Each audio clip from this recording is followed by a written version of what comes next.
Hello, hello, Milwaukee. It's great to be back. You know, the press has heard me say this, the ones that follow me, that my dad had an expression: if you have a seat, take one. If you don't, I understand, come up with me. Sit on the stage with me. My dad used to have an expression. He said, Joey, a job, I mean this sincerely, is about a lot more than a paycheck. It's about your dignity. It's about respect. It's about being able to look your kid in the eye and say, honey, it's going to be okay. That's what we're all about. That's what we all want to do.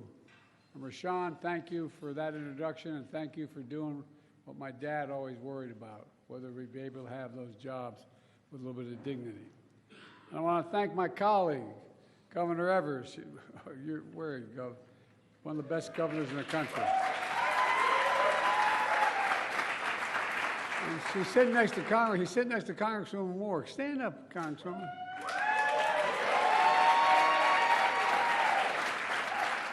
She can tell you whatever she tells me, I do.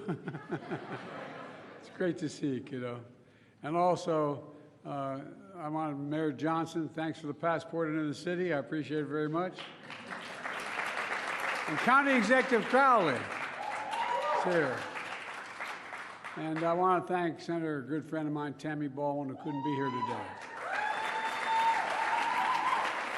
And I want to thank everyone here at Milwaukee's Black Chamber of Commerce for your partnership across the board on everything we've been working on. I come from a state that has the 8th largest black population in the country. And as they say, the saying goes, where I come, you brung me to the dance early on. You're proof that black small businesses with the talent and integrity and ingenuity are the engines and the glue that hold communities together. And I mean that sincerely. You hold communities together. You're the ones that sponsor the Little League teams. You're the one that involved in the church events. You're the ones that hold the community together, and you keep it going. You keep it moving. And every new business opening is a vote for hope. Just hope. Hope. You know, you're making the American economy stronger and our nation more competitive. I'm here today to talk about something that doesn't get enough attention. I'm here to celebrate the progress we're making to support black small businesses here and around the country.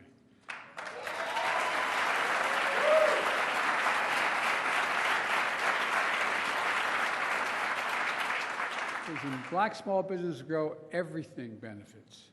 The community benefits. Everyone benefits. Not a joke. And it gives hope and prospects for people. Since Kamala and I entered office, America has filed a record number of, in less than 3 years, 15 million new applications to start new business. 15 million. It's led to the fastest growth in black business ownership in over 30 years. Across the country, wages for workers are up. Black wealth is up a record 60% since the pandemic. So many of you, look, and by the way, I mean this sincerely from the bottom of my heart, we're just getting started. We're just getting started. So many of you had the vision and took the risk to open businesses, and you bet on yourself. Together, we're transforming the economy by investing in all of America and all Americans. When I ran, if I was elected, I'd represent everyone, blue, red, no matter what color the state was, wherever it was. We'd recommend, because think about it. Think of all the businesses that you know about throughout the Midwest and back my way as well that closed down because you had corporations deciding they'd get cheaper labor across the sea. You could move somewhere else. So they sent the jobs overseas and brought the product back home. And we changed that supply chain. We're having the jobs here and sending product overseas.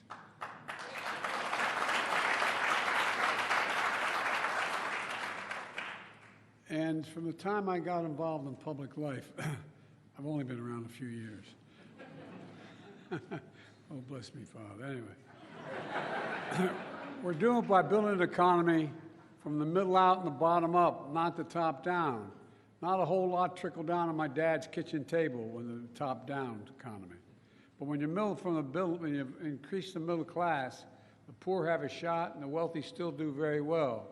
The middle class does well and we all do well. That's what we call Bidenomics. This,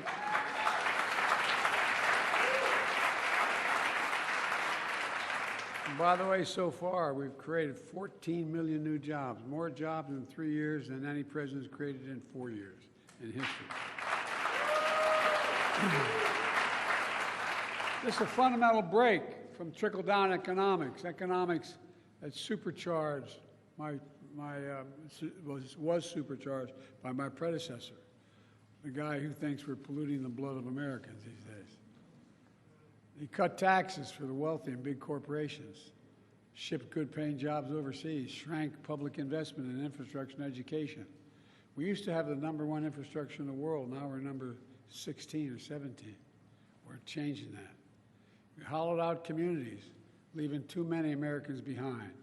It's a cycle folks on 30th Street Carter here in Milwaukee know well. It's an area where it became the backbone of Milwaukee's industrial might. 10,000 black people migrated, tens of thousands migrated from the South to the middle of the country, to Milwaukee, for good-paying manufacturing jobs. Then decades of discrimination and trickle-down economics left communities like this one behind. But today, we're making sure Milwaukee is coming back and all of Milwaukee coming back. And mark my words. In Milwaukee, business applications are up 70% compared before the pandemic. The share of black people employed in Milwaukee in 2022 was the highest in more than a decade. But the investments aren't just about jobs. The investments we're making offer opportunity, hope to communities to fully participate in the economy. I vowed that we'd invest in all of America, and that's what we're doing. We're leaving no one behind. No one need be left behind. Let me give you a clear example. We all know, as my introducer told you guys, we all know exposure to lead water pipes is hazardous to our health, especially to children's health. It can damage their brains and kidneys, for real. Lead exposure disproportionately affects low-income communities and disproportionately affects people of color. This is the United States of America, for God's sake. Everyone should be able to turn on a faucet and know whatever they're drinking was clean and pure and not have to worry about it.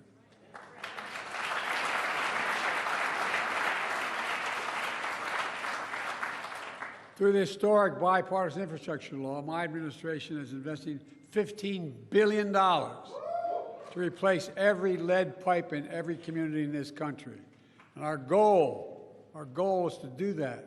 I want to thank Kamala. I want to thank Kamala for leading this effort. But you know, your United States Senator Ron Johnson voted against this law. Well, I tell you what, with your help, the great governor and congresswoman in the state, they already received $130 million to do this work so far.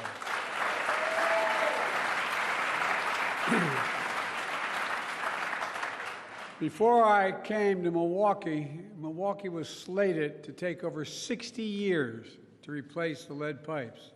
But last month, we proposed a new rule. It's going to require the water systems in Milwaukee to be fully replaced with every one of them within 10 years. 10 years instead of 60. Think of the lives saved. Think of the jobs and opportunities for small business owners like Rashawn, replacing lead pipes in homes and daycare centers and schools. We're just getting started. And so we are today announcing Milwaukee will be one of 22 communities in the country competing for tens of millions of dollars in federal grants to grow small businesses, create good-paying jobs, and build factories of the future. It matters. I'm also increasing the share of federal contract dollars going to small disadvantaged businesses from what was roughly 10% when I came to office to 25% to 15%. Here's how it worked. Back in the 30s, it wasn't just that Roosevelt talked about unions being supported. They also had a rule that passed that very few presidents, including Democrats, paid much attention to. That every dollar a president gets to spend, for example, the Appropriation Committee and the Congress passes redoing decks of aircraft carriers. The president gets to pick who does that job. Who does that job? All those federal programs. Well, guess what? The vast majority are supposed to be all American and supposed to be all American products. And guess what? Hardly anybody paid attention. but I'm paying attention. We're investing in America and American workers. In 2022 alone, we awarded nearly $70 billion to small disadvantaged businesses because of that law. Through the American Rescue Plan, another law that your distinguished senator voted against, we invested nearly $80 million in Wisconsin for the state Small Business Credit Initiative, helping countless small businesses grow. Through the Small Business Administration, we've delivered $50 billion in capital this past year to small businesses across the country, doubling the number and the value of Black-owned small businesses since 2020.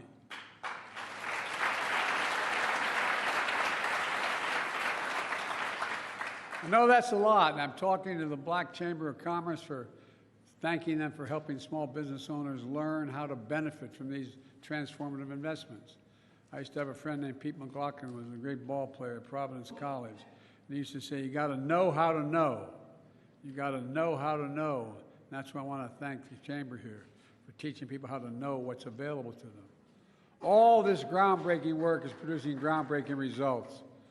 Record job creation, historic economic growth. We have among the lowest inflation rates of any major economy on this earth. We're fighting a lower cost to give folks just a little bit more breathing room, as my dad used to say. But let's be clear.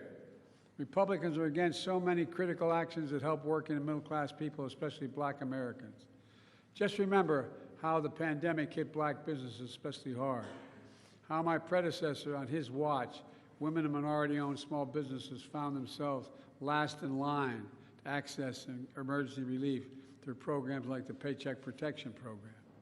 On my watch, energy and emergency relief went to minority-owned businesses first, not last.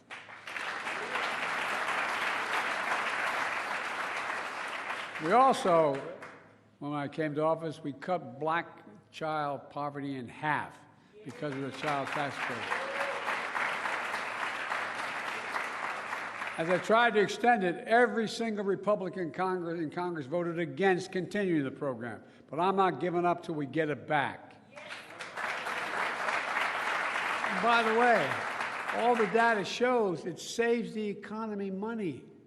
The spending on child poverty saves money in health care, education, a whole range of things. This is not down the drain. It generates growth. We drafted and I signed a law that will lower prescription drug costs significantly for all Americans. You know, I was at a town meeting in Northern Virginia, and I was holding a meeting. This is 2 years ago. I've been fighting Big Pharma for a long time. You know, if you go to wherever your provider of any drug you have to take, any prescription drug, and you decide you're going to buy it here in Milwaukee, or you're going to go buy it in Toronto, Canada, or Paris, France, or Budapest, guess what? You're going to pay 2 to 3 times as much for the prescription. Same company, same American manufacturer, same thing. Because Medicare pays for it in most cases. And guess what?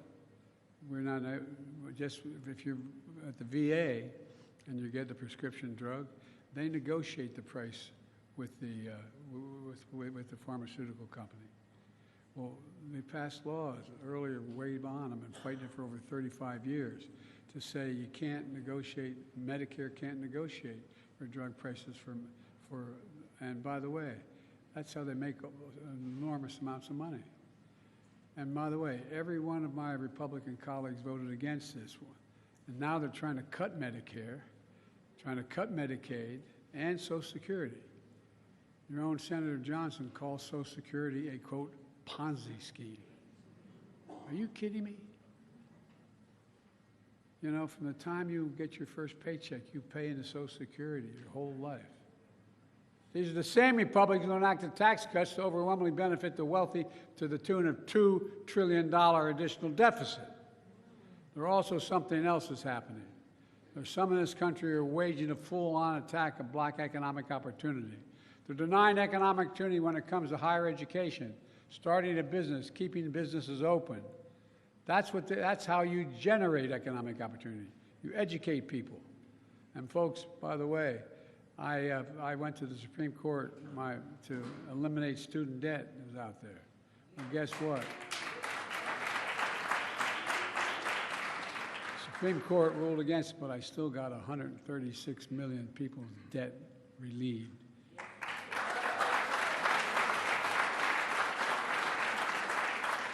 Because guess what? The interest they're paying on that debt is something that prevents them from buying a home, starting a business, all those things. You know, that's on top of erasing black history and banning books, or erasing black history and banning books. Did you ever think you'd live in a country, now all kidding aside, growing up, where we're banning books, book banning in grade schools and high schools? I think it's unconscionable. These attacks hurt all Americans because investing in black economic prosperity lifts everybody up. You know, we always believe diversity is our strength as a nation. I don't believe, as the former president said again yesterday, that immigrants are polluting our blood. The economy in our nation are stronger when we're tapping into the full range of talents in this nation. My administration is going to continue to fight these attacks because everyone deserves a fair shot, just a shot. Let me close with this. You know, for all we've done, the real heroes of this story are you, the American people, not a joke. Not a joke. Hard-working people like Rashawn of Hero Plumbing here in Milwaukee, and the thousands of towns all across America. There's thousands of stories of revival and renewal, hope and optimism because people aren't giving up. Pride in your work and your family and your town. Pride in this nation.